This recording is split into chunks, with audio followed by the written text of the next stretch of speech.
হযরত বকর বিন আব্দুল্লাহ মুজনি রহমতুল্লাহি আলাই ইরশাদ করেছেন, একজন কসাই তার প্রতিবেশীর দাসীর সাথে খারাপ কাজের ইচ্ছা প্রকাশ করল। সে বলল, এমনটা করিও না, আমি আল্লাহ পাককে ভয় করি। কসাই বলল, যেহেতু তুমি আল্লাহকে ভয় করো, আমাকে তো তোমার চেয়ে বেশি ভয় করা উচিত।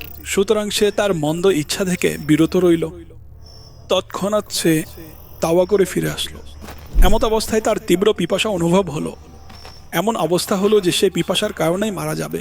হঠাৎ বনি ইসরাইলের এক কোন নবীর প্রতিনিধি তার কাছে এসে হাজির হলেন এবং তাকে জিজ্ঞাসা করলেন, কি হয়েছে? বলল, অনেক পিপাসা লেগেছে।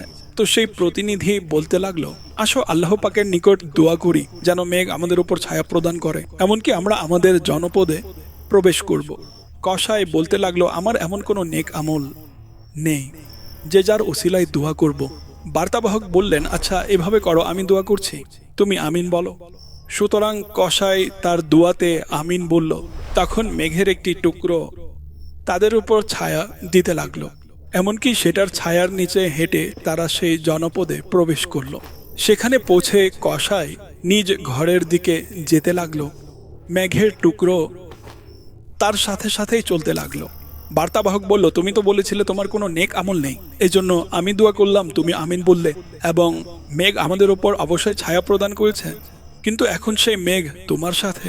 সুতরাং আমাকে বলো ভাই, তুমি তো গুপ্ত রত্ন, এমন কি আমল তোমার আছে?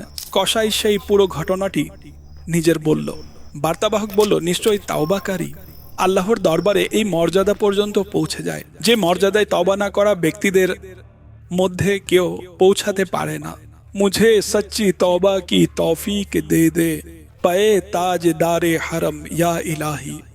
তো কখনো এমন হয় যে গুনাহ মানুষকে অনেক বড় মর্যাদা পর্যন্ত পৌঁছে দেয় যখন সে গুনাহের প্রতি অনুশোচিত হয় এবং তাওবা করে নেয়। এখন সে গুনাহের ইচ্ছা পোষণ করেছে, কিন্তু দাসী এমন কিছুটা বলল যে আমি আল্লাহকে ভয় করি, এটা তার হৃদয়ে আঘাত করেছে, আর সেও আল্লাহকে ভয় করেছে, আর খোদাভীরতার কারণে সে বিরত রইল এবং সে গুনাহ করল না, যার বরকত আপনি এখন শুনলেন।